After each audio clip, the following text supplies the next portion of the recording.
Is somebody ready for a story? I said, is somebody ready for a story? I can't hear ya. This one is called How I Met Bernie Mac, from my book that you can get on Amazon. All right, so it was the summer of 1994. I was doing a show in Fayetteville, North Carolina. It was just me and Bernie on the show. So I get there, showtime's about to start, and Bernie's nowhere to be found. Later we found out that Bernie tried to bring a gun on the plane in Chicago, from Chicago, and they stopped him, and he had to go catch another flight, which delayed him coming on time. So the pressure was on, the audience was filled, it was a theater, and the promoter was like, hey man, can you do me a favor? Can you do 45 minutes? I'm like, 45 minutes, nigga, I ain't got but 20 minutes, shit. And yeah, most of that's bullshit. I was like, oh, man. He said, well, I need some more money. I said, okay, well, I think I can get 25 more minutes out of this acting shit. Trust me, I think I can do that. Yeah, I can make it happen.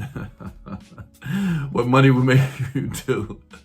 So I go on stage and I'm performing and I'm doing well. You know, I'm on stage, I'm nervous as hell because I'm thinking I'm only gonna do 20 minutes. That's what my mind was set. But now I gotta do 45 minutes because Bernie, like I said, is late and they're waiting for him to come. By the time he lands, he's gonna have to rush over and do the show.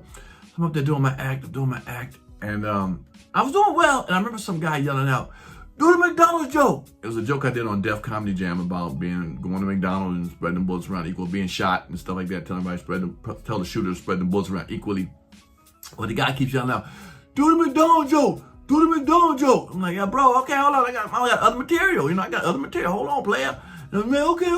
And blah, blah, blah. I'm doing my material. Do the McDonald's joke. I'm like, bro, every time I hit a punchline and people laugh, he'd yell, but do the McDonald's joke. And all of a sudden I was so pissed off. I said, all right, nigga, shit. Hit the McDonald's joke. So I did the joke, but I didn't do it with no enthusiasm, no you know, I just said it because I didn't want to do the joke. But I was like, blase, blase. And I remember doing it, and I hit the punchline, and it kind of fizzled out. Like, I was like, damn. But that taught me a lesson there. If you don't want to do a joke, you're not going to commit to a joke, don't do it.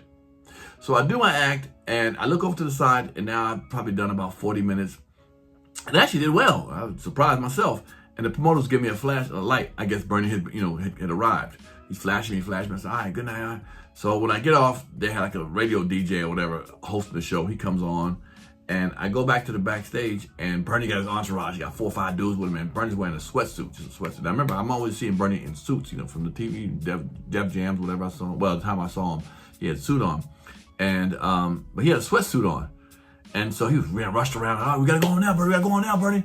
And I'm thinking, man, he ain't got time to get himself together, nothing like that. And he literally came from the limo to the venue in a sweatsuit with his homeboys, and went on stage. And he goes on stage, and the crowd cheer, and he's performing, watch him perform for like 2 or 3 minutes. He's performing, and all of a sudden out of nowhere he yells, I ain't afraid of you motherfuckers. And boom, the crowd went crazy. It was the line that's waiting to hear all night. I'm like, hold on, I done did 40 minutes of funny material. What the? I was like, damn, the crowd went crazy. And for some of y'all who don't know how that joke originated, on Def Comedy Jam, back when I was doing that, I believe they take like 5 comedians, and if you wasn't that funny, your ass got cut. It was kind of like the pressure was put on you. Like, okay, you can be on the show if you make it, but if you don't make it, we're cutting somebody off. And a DC comedian named Butch Burns, older guy, had went on that particular show that Bernie Mac was on, when he said that, and went on before Bernie. And he didn't do well at all. He's an older cat, you know, a little more, just not the hip hop crowd kind of comic, you know. And he goes up there and he does the joke, just some jokes, and he's bombing. And the crowd, you know, New York niggas is great.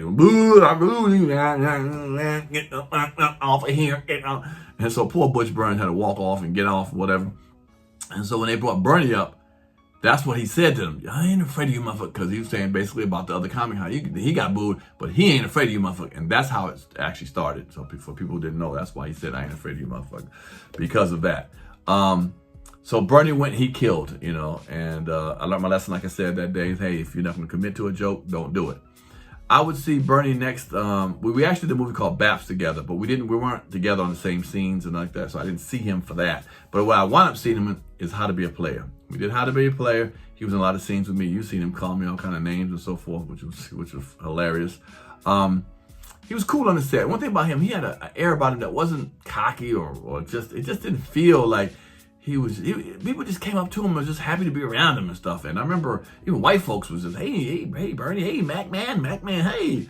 And he was just cool about it. You knew he was a brother, but he just didn't carry himself cocky or with a swag of that kind of, he was cool. Just something about him was just like, man, Bernie's like your uncle or something like that. He was really cool.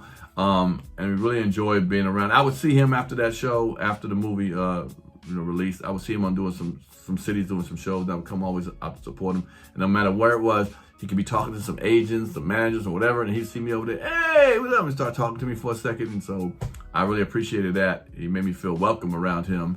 I was really saddened when I heard that he had passed away. Now, unfortunately, I knew that he was sick. When you're in the show business, through the grapevine, you hear things. I heard he was sick, so it wasn't surprising when he passed, but it was a great loss. It's been a great loss. You see how people love Bernie Mac to this day, man. He left out on top. I was, like I said, happy to know him. I met him out in his presence several times, and he was always cool to me, man. So the Mac man, got nothing but love for you.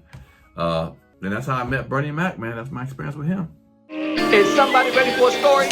I said, is somebody ready for a story? I can't hear ya. Turn me up a little bit. If you like that clip, hit the subscribe button or the notification bell. In fact, why don't you hit both of them?